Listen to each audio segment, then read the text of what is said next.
Hey, just got done with my install for my Rockford Fosgate upgrade to my 2015 F150 XLT. This truck had the 7-speaker large LCD display, 7-inch display, and I wanted to keep the sync. I couldn't upgrade it to the 3 without a lot of trouble, but I did want to keep a lot of the functionality of the sync. I like the Bluetooth, the backup camera, that kind of stuff. I wanted to keep that. So after doing some research and not finding a whole lot on YouTube and resources, I did go with Rockford Fosgate and install all of their components in this truck to have what I think is a great sounding system. I was really disappointed with the speakers that came out of it. They're really trash. If you put them side by side, there's no weight to them, no magnet, and they really sound crappy. But a couple things I thought I would just kind of touch on that I found that was would be helpful for someone else adding this to their truck or trying to upgrade the sound system. The DSP, which is the DSR1, that's the signal processor that has to be plugged in with the Maestro harness. That allows the functionality again of everything that the sync does well. And you still use the same head. You don't have to change anything under the dash other than the T harness from Maestro. So this truck has I mounted the DSR1 underneath the front seat.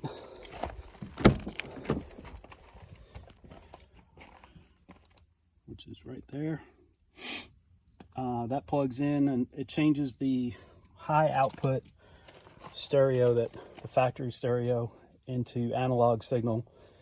You run power wires on one side of the truck. I chose to run them on the passenger side. There's options to run it through grommets on the driver's side as well, but doing it through the passenger side for me seemed to work better.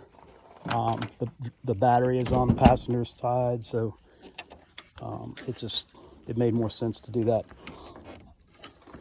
So everything as far as the cables for the 2 amps, I have 2 amps in this. One of them is for the 4-door speakers, front and rear door speakers, and pillar tweeters. This is the power wires. So you have two. One of them is a 4-gauge.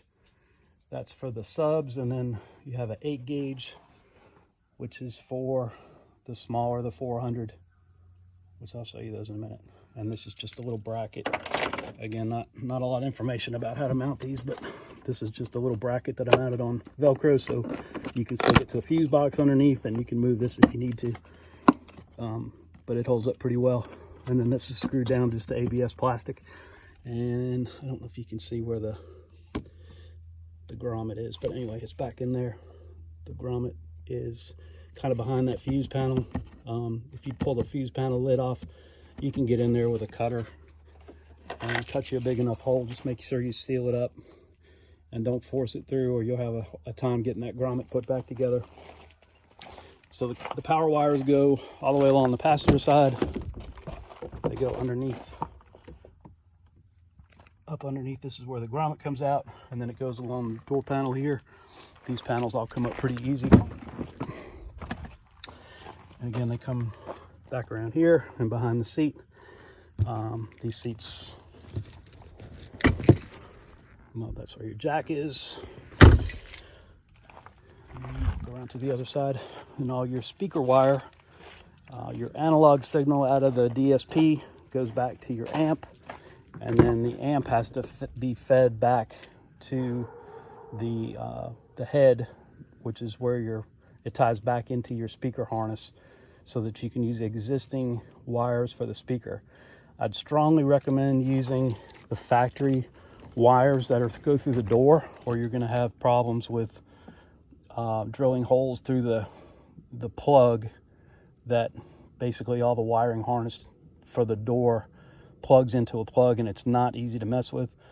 I originally was going to put new wires for the speakers up front. I was going to put 14 gauge, but after seeing the nightmare of kind of pulling those things out, and it was going to turn from a 1 or 2 day job into a more of a job, and potentially you can damage the wiring harness for the factory harness.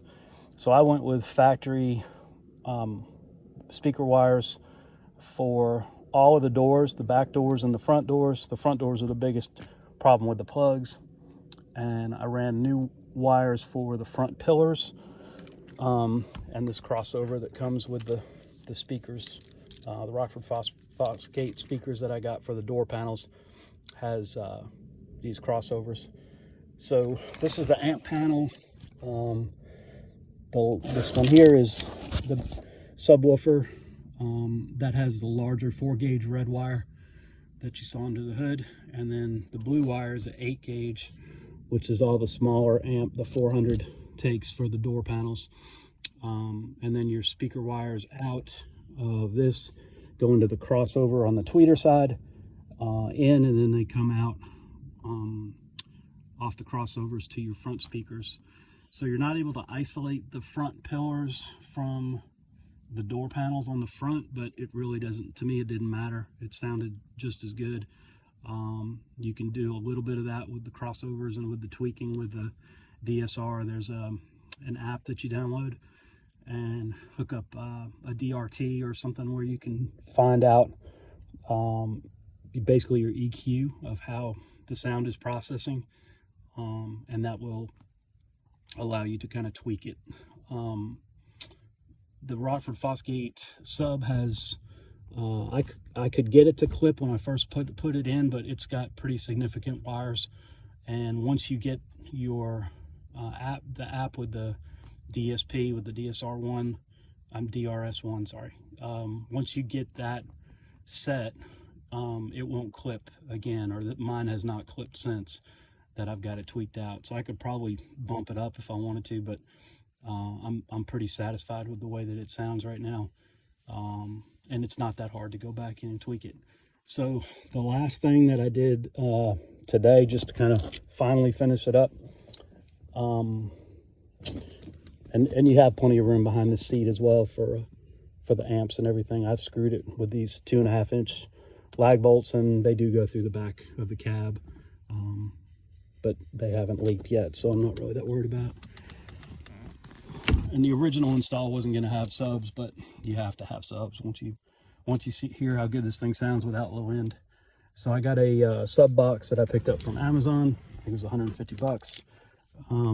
It fits very nice and clean and neat underneath the back seat. And this one has 10-inch punch speakers. I'll list everything below as far as what I have in it. But this has two 10-inch, which is for me is plenty.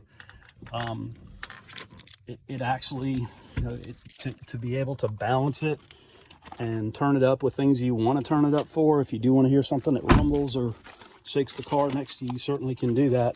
And I added this punch switch, which is right here underneath next to the headlights, so it just kind of blends in. But the only issue I had with the punch switch is that it's not long enough to have the plate that just says punch min max, and the little hole for the LED.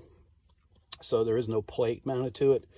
The panel that I mounted it to is just too thick to be able to have the plate and the nut. So the nut got started and it has maybe 2 turns on it, but I could not get it to start where it would stick on there.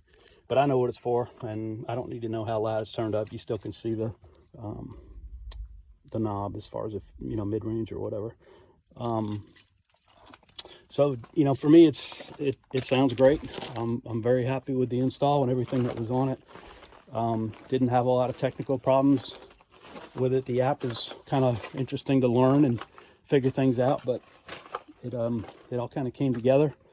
And like I said, once you put it together with the bigger speakers, you have to have subs in it. And I'm really happy with the 10s that are in it, and the punch. It's definitely a rocking system now compared to what it came out of. So I hope that helps, and let me know if you have any questions. Thanks.